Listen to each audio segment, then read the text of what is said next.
Hello ನಮಸ್ತೆ students, ನಾನು ನಿಖಿಲೇಶ್ ಆ್ಯಂಟಿ clock coaching ಅಕಾಡೆಮಿಯಿಂದ. ಕೆಲವೊಂದಿಷ್ಟು ಸ್ಟೂಡೆಂಟ್ಸ್ಗಳಿಗೆ SSP ಸ್ಕಾಲರ್ಶಿಪ್ ಬಗ್ಗೆ ಸ್ವಲ್ಪ ಡೌಟ್ಗಳಿದ್ದಿತ್ತು. ಸ್ಟೇಟ್ ಸ್ಕಾಲರ್ಶಿಪ್ ಪೋರ್ಟಲಲ್ಲಿ ಸರ್ ಸ್ಕಾಲರ್ಶಿಪ್ ಬಂದಿದೆಯಾ ಇಲ್ವಾ, ಕೆಲವರು ಬಂದಿದೆ ಅಂತ ಹೇಳ್ತಾ ಇದ್ದಾರೆ. ಸೊ ಏನಾದರೂ ಅಪ್ಡೇಟ್ಸ್ಗಳಿದೆಯಾ ಅಂತ ಕೇಳ್ತಾಯಿದ್ರು ಸ್ಟೂಡೆಂಟ್ಸು. ಸದ್ಯಕ್ಕೆ ಏನು ಅಪ್ಡೇಟ್ಸ್ಗಳಿಲ್ಲ. SSP ಸ್ಕಾಲರ್ಶಿಪ್ ಯಾರಿಗೂ ಕೂಡ ಸ್ಯಾಂಕ್ಷನ್ ಆಗಿಲ್ಲ. ಈಗ ಕೆಲವೊಂದಿಷ್ಟು ಸ್ಟೂಡೆಂಟ್ಸ್ಗಳು ಏನು ಕಮೆಂಟ್ ಮಾಡ್ತಾ ಇದ್ದಾರೆ ಕೇಳಿದರೆ, ಕೆಲವೊಂದು ವೀಡಿಯೋದಲ್ಲಿ ಸರ್ SSP ಸ್ಕಾಲರ್ಶಿಪ್ ಬಂದಿದೆ ಅಂತ ಹೇಳ್ತಾ ಇದ್ದಾರೆ. ಸ್ಟೂಡೆಂಟ್ಸ್ ಇನ್ನೂ ಟೆಕ್ನಿಕಲ್ 2024-25 ಇಂಜಿನಿಯರಿಂಗ್ಗೆ ಜಾಯ್ನ್ ಆದಂಥ ಸ್ಟೂಡೆಂಟ್ಸ್ಗೆ ಯಾರಿಗೂ ಬರಲಿಲ್ಲ. ಯಾಕಂದರೆ it is a lengthy process students. ಒಂದು ದಿನದಲ್ಲಿ 2 ದಿನದಲ್ಲಿ ಆಗುವಂಥ ಪ್ರಾಸೆಸ್ ಅಲ್ಲ. ಯಾಕಂತ ಕೇಳಿದರೆ ನೀವು ಅಪ್ಡೇಟ್ ಮಾಡಬೇಕು, ಲ್ಯಾಕ್ಸ್ ಟುಗೆದರ್ ಸ್ಟೂಡೆಂಟ್ಸ್ಗಳು ಇರ್ತಾರೆ. ಸೊ ನನ್ನ ಅನಿಸಿಕೆ ಪ್ರಕಾರ ಲಾಸ್ಟ್ ಇಯರ್ ಇದೆಲ್ಲದನ್ನು ನೋಡಿದರೆ ನಿಮಗೆ ಸೆಕೆಂಡ್ ಸೆಮ್, ನೀವು ಸೆಕೆಂಡ್ ಸೆಮ್ನ ಮಿಡ್ಡಲ್ಲಿ ಅಥವಾ at the end of the second sem ಅಥವಾ ಮಿಡ್ಡಲ್ಲಿ ನಿಮಗೆ ಇದು ಸಿಗುತ್ತೆ, ಏನು what ever the scholarship amount ಇದೆಯಲ್ಲ ಅದು ನಿಮ್ಮ ಅಕೌಂಟಿಗೆ ಬರುತ್ತೆ. ಇಲ್ಲಿಯವರೆಗೆ ಟೆಕ್ನಿಕಲ್ ಎಜುಕೇಷನ್ ಅಂದರೆ ಲೈಕ್ ಯಾರ್ಯಾರು ಪೋಸ್ಟ್ ಮೆಟ್ರಿಕ್ ಇದ್ದಿದ್ದೀರಿ ನೋಡಿ, ನಿಮಗೆ ಇಂಜಿನಿಯರಿಂಗು ಅವ್ರು ಯಾರಿಗೂ ಕೂಡ ಇನ್ನೂ ಬರಲಿಲ್ಲ. ಬಟ್ ಇಲ್ಲಿ ಒಂದು ಏನಾಗಿದೆ ಅಂತ ಕೇಳಿದರೆ, ಒಂದು ಅಪ್ಡೇಟ್ ಏನು ಅಂತ ಕೇಳಿದರೆ, ಹಿಂದುಳಿದ ಕಲ್ಯಾಣ ಇಲಾಖೆಯ PUC ITI ಡಿಪ್ಲೊಮಾ ಮತ್ತು ಸಾಮಾನ್ಯ ಪದವಿ ಕೋರ್ಸ್ ಅಂದರೆ ಯಾರಲ್ಲಿ ಹೇಳಿ, BCom, ಒಂದು PUC ITI diploma and BCom BCA ಅಂದರೆ ವೃತ್ತಿಪರ ಕೋರ್ಸ್ಗಳನ್ನ ಬಿಟ್ಟು, ಗೊತ್ತಾಯ್ತಾ, ವೃತ್ತಿಪರ engineering, medical, dental, all those ಇದೆಯಲ್ಲ ನೋಡಿ, ನರ್ಸಿಂಗು, ಇದೆಲ್ಲ ವೃತ್ತಿಪರ ಕೋರ್ಸ್ಗಳು. ಅದನ್ನು ಬಿಟ್ಟು ಉಳಿದೆಲ್ಲದಕ್ಕೂ 15/2/2025 ಎಕ್ಸ್ಟೆಂಡ್ ಮಾಡಿದ್ದಾರೆ ಅರ್ಜಿ ಸಲ್ಲಿಸಲಿಕ್ಕೆ. ಬಟ್ ಈ ಅರ್ಜಿ ಸಲ್ಲಿಕೆಯು ಕೇವಲ ಶುಲ್ಕ ಮರುಪಾವತಿಗೆ ಪರಿಗಣಿಸಲಾಗುತ್ತೆ. ಅಂದರೆ ಫೀಸ್ ರೀಇಂಬರ್ಸ್ಮೆಂಟ್ ಇದೆ ನೋಡಿ, ಅದಕ್ಕೆ ಮಾತ್ರ ಕನ್ಸಿಡರ್ ಆಗುತ್ತೆ. ಓಕೆ, ಮತ್ತೆ ಯಾವುದು ಬರೋದಿಲ್ಲ ನಿಮಗೆ ಇಲ್ಲಿ, ಶುಲ್ಕ ಮರುಪಾವತಿಗೆ ಮಾತ್ರ. ಇನ್ನೂ ಯಾರು ಹಾಕಿಲ್ಲ, ಯಾರು ನಾನ್ ಇಂಜಿನಿಯರಿಂಗ್ ನಾನ್ ಮೆಡಿಕಲ್ಲು ಅವ್ರಿಗೆ ಹೇಳ್ತಾ ಇರೋದು. ಅದೇ ರೀತಿ ಹಿಂದುಳಿದ ಕಲ್ಯಾಣ ಇಲಾಖೆಯ ಸ್ನಾತಕೋತ್ತರ ಪದವಿ ಮತ್ತು ವೃತ್ತಿಪರ ಕೋರ್ಸ್ಗಳಿಗೆ ಅಂದರೆ ಇಂಜಿನಿಯರಿಂಗ್, ಮೆಡಿಕಲ್ ಮತ್ತು ಸ್ನಾತಕೋತ್ತರ ಪದವಿ ಅವರಿಗೂ ಇದು ಅಪ್ಲೈ ಆಗುತ್ತೆ. ಕೊನೆಯ ದಿನಾಂಕವನ್ನು 15/2/2025 ಅಂದರೆ ಫೆಬ್ರವರಿ 15 ಎಕ್ಸ್ಟೆಂಡ್ ಮಾಡಿದ್ದಾರೆ. ಇವರಿಗೂ ಕೂಡ ಇದರಲ್ಲಿ ಬರೀ ಫೀಸ್ ರಿಇಂಬರ್ಸ್ಮೆಂಟ್ ಮಾತ್ರ ಆಗುತ್ತೆ, ಬಿಟ್ಟರೆ ಬೇರೆ ಯಾವುದಕ್ಕಿಲ್ಲ. ಆಯಿತಾ, ನಿಮ್ದೀಗ ಫುಡ್ ಆ್ಯಂಡ್ ಅಕೊಮಡೇಷನ್ ಅದೆಲ್ಲ ಇದೆಯಲ್ಲ, ಅದು ಯಾವುದಕ್ಕೂ ಇದು ಅಪ್ಲೈ ಆಗೋದಿಲ್ಲ. ಇಲ್ಲಿಯವರೆಗೂ ಕೂಡ ಯಾರು ಅಪ್ಲೈ ಮಾಡದೇ ಇದ್ದರೆ ದಯವಿಟ್ಟು ಇನ್ನಾದರೂ ಅಪ್ಲೈ ಮಾಡಿ.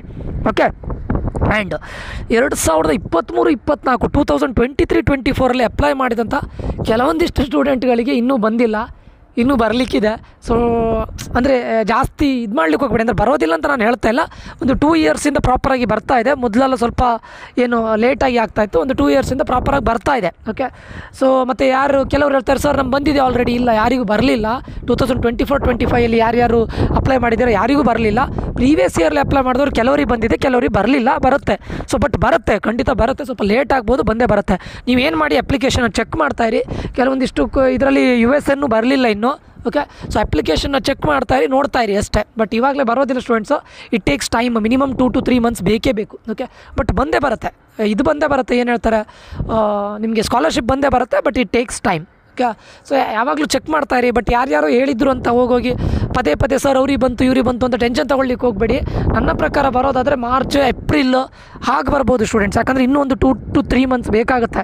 ಯಾಕಂದರೆ ಯಾರು ಫಸ್ಟ್ ಅಪ್ಲೈ ಮಾಡಿದರೆ ಅವರಿಗೆ ಫಸ್ಟ್ ಬರುತ್ತೆ. ಯಾರ್ಯಾರು ಫಸ್ಟಿಗೆ ಅಪ್ಲೈ ಮಾಡಿದರೆ ನೋಡಿ, ಇನಿಷಿಯಲ್ SSP ಓಪನ್ ಆದ ತಕ್ಷಣ ಮಾಡಿದರೆ ನೋಡಿ, ಅದೇ ರೀತಿ ಒಬ್ಬೊಬ್ಬರಿಗೆ ಅದನ್ನು ಪ್ರಾಸೆಸ್ ಮಾಡ್ತಾ ಬರಬೇಕು. ಸೊ ಫಸ್ಟ್ ಅಪ್ಲೈ ಮಾಡಿದವರಿಗೆ ಫಸ್ಟ್ ಬರುತ್ತೆ, ಅದಾದ ನಂತರ ಸ್ವಲ್ಪ ಲೇಟ್ ಅಪ್ಲೈ ಮಾಡಿದವ್ರಿಗೆ ಸ್ವಲ್ಪ ಲೇಟ್ ಆಗುತ್ತೆ, ಜಾಸ್ತಿ ಲೇಟ್ ಆಗೋದಿಲ್ಲ, ಬಟ್ ಬರುತ್ತೆ. ಓಕೆ, ಸೊ ಬಂದೇ ಬರುತ್ತೆ. ಮತ್ತು ಇನ್ನೂ ಕೂಡ ಟೈಮ್ ಇದೆ. ಯಾರ್ಯಾರು ಅಪ್ಲೈ ಮಾಡಲಿಲ್ಲ ಅವರಿಗೆ ಫೀಸ್ ರೀಇಂಬರ್ಸ್ಮೆಂಟ್ಗೆ ಟೈಮ್ ಇದೆ. ಫೀಸ್ ರೀಇಂಬರ್ಸ್ಮೆಂಟ್ ಅಂದರೆ ಕಂಪ್ಲೀಟ್ ಬರೋದಿಲ್ಲ ಸ್ಟೂಡೆಂಟ್ಸು. ಓಕೆ, ಏನು ಗೌರ್ಮೆಂಟಿಂದ ಏನು ತೊಗೊಂಡಿದ್ದಾರೆ ಅದರಲ್ಲಿ ಹಾಫ್ ಆಫ್ ದ ಅಮೌಂಟ್ ಬರುತ್ತೆ ಅಷ್ಟೇ. Okay, 18,000 to 20,000 it depends on the category, cost ಮೇಲೂ ಡಿಪೆಂಡ್ ಆಗಿರುತ್ತೆ. ಸೊ ಅದ್ರ ಮೇಲ್ಗಡೆ ಆಯಿತಾ. ಸೊ ಇನ್ನೂ ಬರಲಿಲ್ಲ, ಯಾರು ಕೂಡ ಟೆನ್ಷನ್ ತೊಗೊಳ್ಳಿಕ್ಕೆ ಹೋಗಬೇಡಿ. ಇನ್ ಕೇಸ್ ನಾನು ಹೋದರೆ ಅಲ್ಲಿ SSP ಸ್ಕಾಲರ್ಶಿಪ್ ಇದ್ರ ಬಗ್ಗೆ ಏನಾದರೂ ನಂಗೆ ಅಪ್ಡೇಟ್ ಬಂದರೆ, ಯಾವಾಗ ಬರ್ಬೋದು ಅಂತ ಏನಾದರೂ ಅಪ್ಡೇಟ್ ಬಂದರೆ ನಿಮಗೆ ಖಂಡಿತ ಕೊಡ್ತೇನೆ. ಸದ್ಯಕ್ಕೆ ಯಾರಿಗೂ ಬರಲಿಲ್ಲ. ಓಕೆ, ಇನ್ನೂ 2 to 3 months ಆಗುತ್ತೆ. ಸದ್ಯಕ್ಕೆ ನೀವು ಎಕ್ಸಾಮ್ ಬಗ್ಗೆ ಟೆನ್ಷನ್ ತೊಗೊಳ್ಳಿ. ಸೆಕೆಂಡ್ ಸೆಮ್ನ ಮಿಡ್ಡಲ್ಲಿ ಬರ್ಬೋದು, ಸೆಕೆಂಡ್ ಸೆಮ್ನ ಮಿಡ್ ಅಥವಾ ಸೆಕೆಂಡ್ ಸೆಮ್ನ ಎಂಡಲ್ಲಿ ಬರುತ್ತೆ. Meaning to say that March April ಆಗಿ ಬರುತ್ತೆ ಸ್ಟೂಡೆಂಟ್ಸ್. ಆಯಿತಾ, ಮಾರ್ಚ್ ಏಪ್ರಿಲ್ ಎಂಡ್ ಒಳಗಂತೂ ಬರೋ ಚಾನ್ಸಸ್ ತುಂಬ ಇದೆ ಈ ಇಯರ್ ಇದು. ಓಕೆ, ಯಾಕಂದರೆ ಗೌರ್ಮೆಂಟಿಂದ ಬರೋದಲ್ಲ. So you need to wait. ಇದು ಸದ್ಯದ ಅಪ್ಡೇಟ್, ಬೇರೆ ಏನು ಅಪ್ಡೇಟ್ಸ್ಗಳಿಲ್ಲ. No need to worry. Okay, and ಇದೊಂದು ಎಕ್ಸ್ಟೆಂಡ್ ಆಗಿದೆ. ಈಗ ಇನ್ನೂ ಕೂಡ ಅಪ್ಲೈ ಮಾಡಲಿಕ್ಕೆ ಚಾನ್ಸಸ್ ಇದೆ. ಅಪ್ಲೈ ಮಾಡದೇ ಇದ್ದವರು ಮಾಡೋದಾದರೆ ಮಾಡ್ಬೋದು. ಓಕೆ ಸ್ಟೂಡೆಂಟ್ಸ್, ಇದು SSP ಬಗ್ಗೆ ಒಂದು ಲೇಟೆಸ್ಟ್ ಅಪ್ಡೇಟ್ ಅಷ್ಟೇ. ಮತ್ತೇನು ಸ್ಪೆಷಲ್ ಏನಿಲ್ಲ. ಏನಾದರೂ ಇದ್ದರೆ ಖಂಡಿತ ನಾನು ನಿಮಗೆ ಅಪ್ಡೇಟ್ ಕೊಡ್ತೇನೆ. ಓಕೆ, ಈ ಒಂದು ವಿಡಿಯೋನ ಇಲ್ಲಿಗೆ ಎಂಡ್ ಮಾಡ್ತಾ ಇದ್ದೇನೆ.